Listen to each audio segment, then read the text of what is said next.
Hey guys, this is Andre Habet, and you're watching Big Word's Andre Habet, and today we have a very special guest, Austin Smith from ACS. Is that how you say it? ACS. ACS. Whatever you want to say. How'd that name come up? I don't know, it just kind of came up. There's really no reason behind it, but it can mean things to different people, and you know. I've been giving like different explanations to everyone I meet. I was like, ACS, if you say it a certain way, it sounds like Spanish, right? Yeah. And so I'm like, oh, that's the way. That's sort of funny as well. That was the biggest trouble, is coming up with a name, because you can come up with a name for a song or, you know, lyrics or whatever, and that's a little easier to do. But the name took a long time, and then I was like, you know what? I don't care anymore. This is what it is, and I like it. And, you know. I like it too. And it's weird because in a way it sort of, to me, explains a bit about your sound. Like you're sort of playful, and also when I listen to your band perform, I explained it to my girlfriend as this band sounds like I'm at a beach party in space. What do you think about that? That's cool. I like the beach. We use. I mean, I'm really into tropical kind of stuff, and the beat is really important to me, and the rhythm section and dancing. I don't dance, but I like it to be able to make songs that people like to dance to, you know. So yeah. So when I saw you perform with opening for Tong Tongs, your debut show, which was fucking unbelievable, I really dug your headdress. Like, how did you get that? It was like, I don't know how to describe it. Well, I made it with a friend of mine, and it was just something like the way that I see the performance of like music is like, I like what Peter Gabriel does when he has these like really awesome like songs that are, you know, could be about a bunch of different things, but his performances, like there's this one picture of him wearing this red dress and he has like this fox like helmet on, and it was just this complete weird thing, and it added a different texture that you couldn't do sonically.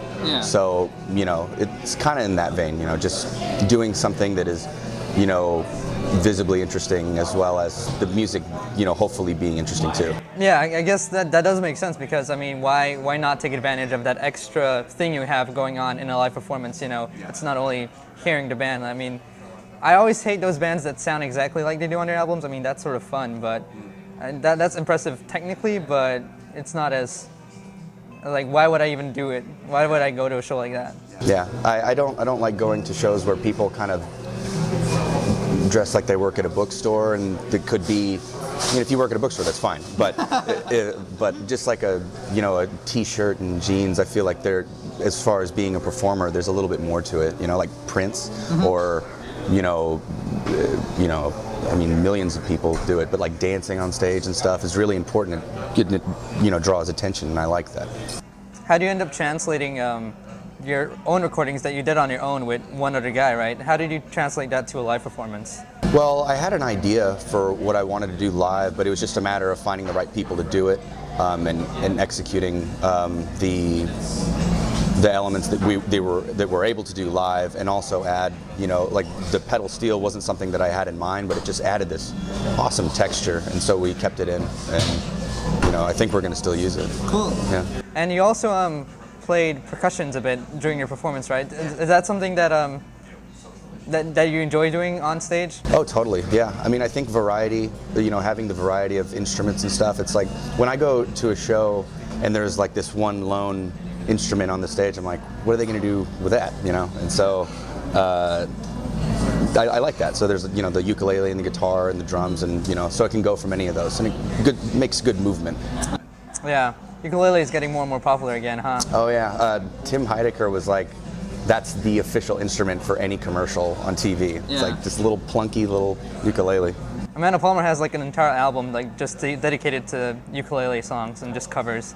But it's an interesting instrument to me. I mean, do you have any favorite ukulele songs? Have you ever seen The Jerk? Yeah. Okay, do you remember the You Belong to Me when they're like walking on the beach? I love that song. It's a great one. And then I guess the Somewhere Over the Rainbow is pretty good, but yeah, it's pretty much, yeah, everyone knows that one. Okay. Do you have what sort of sound were you going for with this project? I mean, like it's all good music, and there's various flavors to it, but it all seems to be coming from like the same place. Yeah, I mean, as far as songwriting goes, like each of the songs are, you know, autonomous from one another. I don't have a theme for all of them, except, you know, the only, you know, thing that's the same as me is doing the song. So what I find more important than trying to find a theme is having an emotional context that is relatable and also, you know, accessible, you know, instrumentation, you know, like little, you know, electronic, you know, stuff, you know, just trying to make it fun, you know. Okay, so one more thing about your performance though is like everyone said you did great. Like everyone around me was really fucking impressed. So how do you pull that off? I mean, that was your first performance and it was so tight and you guys seemed to feed off each other really well. And then that guy who was doing wind instruments, I was just like, what is he doing here? But it's fucking working. And how do you do all that? I don't know. I just, when I first started making music, somebody told me that if it's of a certain quality that people can enjoy, then those people will find you. And they kind of did, you know. And I mean, I've seen, you know, like Corey Wilson and Will Van Horn and Brian Porter, Dylan Jamel, they've all been in a bunch of bands, and they've been playing for a long time live, and I think that really helped us with getting everything succinct and, you know, the way that I wanted it to sound, because they weren't worried about it. It wasn't their first show, you know. It was our first show collectively, but for me it was like, you know, fuck, this is it, you know, yeah. So I made sure that I felt comfortable. They were good after like the second rehearsal, but I needed 100 more. Or, yeah. It's like, no, this has got to be. This is it. Like, this is the shit I made. Yeah. Cool. So what are your hopes for the band from here? I'd like to get more fans. I'd like to make more music. I'd like all of us to start, you know, making music together. Yeah, I mean, I just want to see where it goes and see if it's not just, you know, friends being supportive. I want to see if it's people that, you know, I've never met can get into it, you know. Yeah. That would be awesome. Well, you keep up with the great live performances, and I'm sure that's going to happen. Yeah. So now we're going to move on to the very serious questions of the program. So my first one is, one of your songs is titled Shark Attack. Yeah. Have you ever been attacked by an animal?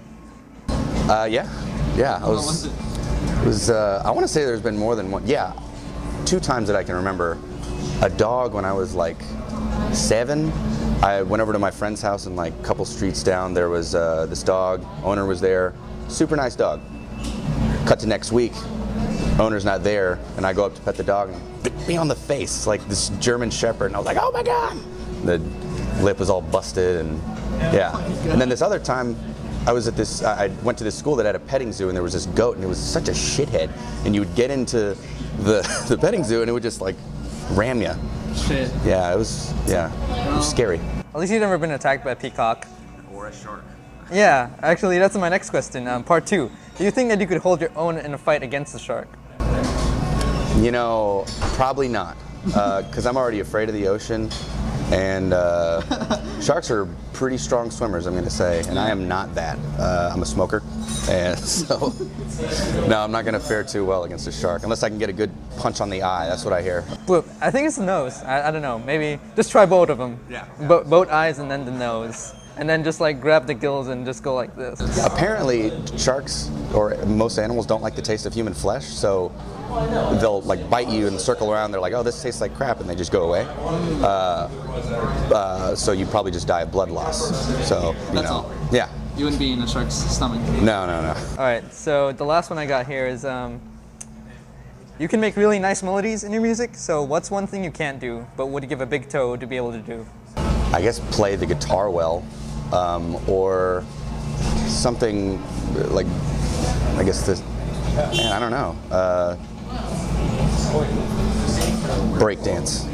Breakdance. I'd give one of my toes to breakdance. Yeah. I don't know how good I'd be without that balance, but you know. You can get a prosthetic one. I don't know. Yeah. Let's clip it on. Okay. Yeah. Great answers. So the last thing is, what's your big word? My big word? Yeah. Like just a big word. Yeah, the big word. Calipigian. What's that mean? It's having a firm or round buttocks. Nice. I like Calipigian women. They're the best. Yeah, you know. Beyonce's one I heard. I heard she's bootylicious. Yes, I've heard that too. Yeah. Right. But thanks for coming on the show. That's all the questions I had for you. Where can people find you online? We have a SoundCloud, ACS. We have a Facebook. I think we're going to be getting a Bandcamp soon and all that stuff. So just Cool. Yeah, because I definitely want to get your music, but I can't. So provide me a means to do that sometime. we're finishing the album in the next 4 months, so it should be out around, I want to say, July, I think. Awesome. Cool. Looking forward to it. And my name is Andre Habet. This has been Big Words Andre Habet. You can find us on Facebook, facebook.com/FUHA, and youtube.com/user/3942. We'll see you next time.